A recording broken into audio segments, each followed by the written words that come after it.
Nën kryetari I parë I Bashkisë së Vlorës që mbulon çështjet e infrastrukturës, Elisa Lili mblodhi në orët e para të kësaj të martë të gjithë drejtuesit e institucioneve dhe ndërmarrjeve që janë në vartësi të institucionit më të lartë vendor, Bashkisë së Vlorës.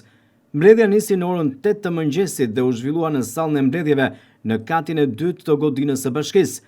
Halili shoqëroi në këtë mbledhje pune nga shefi I kabinetit, ndërsa të pranishëm ishin të gjithë drejtuesit që mbulojnë shërbimet publike në qytet dhe shërbimin ndaj qytetarëve. Kështu merrin pjesë në mbledhje me nën kryetarin e Bashkisë së Vlorës, drejtori I shërbimeve dhe infrastrukturës në bashki, drejtori urbanistikës, drejtori ndërmarrjes së pastrimit, drejtori ndërmarrjes së shërbimeve publike, ai ndërmarrjes së gjelbërimit, drejtori policisë bashkiake dhe drejtori inspektoratit ndërtimor të Bashkisë së Vlorës. Në fokus të mbledhjes ishte puna e përditshme, raportimi, por edhe masat që duhet të merren. Halili kërkoi ritme të larta të punës nga të gjithë drejtuesit dhe bashkëpunimi institucional, ndërsa vendosi theksin tek pastrimi, kujdesi për ambientet publike dhe gjelbërimin. Nën kryetari I parë I Bashkisë së Vlorës ka kërkuar të vijohet me ritme dhe pas një tolerim me aksionin për lirimin e hapësirave publike. Ai tha se të gjitha hapësirat publike në qytet duhet të jenë të lira dhe se këtë gjë duhet ta kuptojnë bizneset, ndërsa tha se do të ketë masa ndëshkuese nëse nuk do të zbatohet afati dhe detyrat e lëna.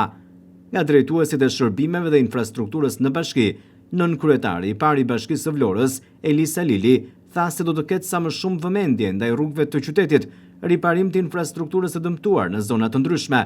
Edhe pse jemi në mesin e muajit shtator, sezoni turistik nuk është mbyllur ende, ndaj numri 2 I Bashkisë së Vlorës që ka marrë edhe kompetencat e kryetarit të bashkisë pas dorëheqjes së Ermal Dredhës, e vendosi theksin tek vëmendja që duhet të jetë shtuar tek plazhet publike, si në drejtim të higjienës dhe ofrimit të shërbimeve, për të shërbyer jo vetëm qytetarëve të Vlorës, por edhe pushuesve vendase të huaj që janë prezent në këto ditë në qytet. Halili tha se duhet një ritëm tjetër në drejtim të administrimit të Bashkisë së Vlorës dhe punëve publike në qytet, ndaj ishte I prerë me drejtuesit kur u tregoi se nëse nuk do t'i përgjigjen këtij ritmi, natyrisht do të ketë edhe masa.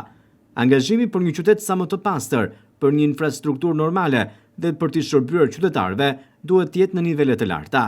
Nën kryetari I parë I Bashkisë së Vlorës, Elisa Lili, kërkoi nga të gjithë drejtuesit në Bashkinë e Vlorës, të drejtorive, por edhe ndërmarrjeve, një raportim të përditshëm të punës, problematikave dhe shqetësimeve të qytetarëve, duke I dëgjuar ata e zgjidhur për problemet që do t'u adresohen.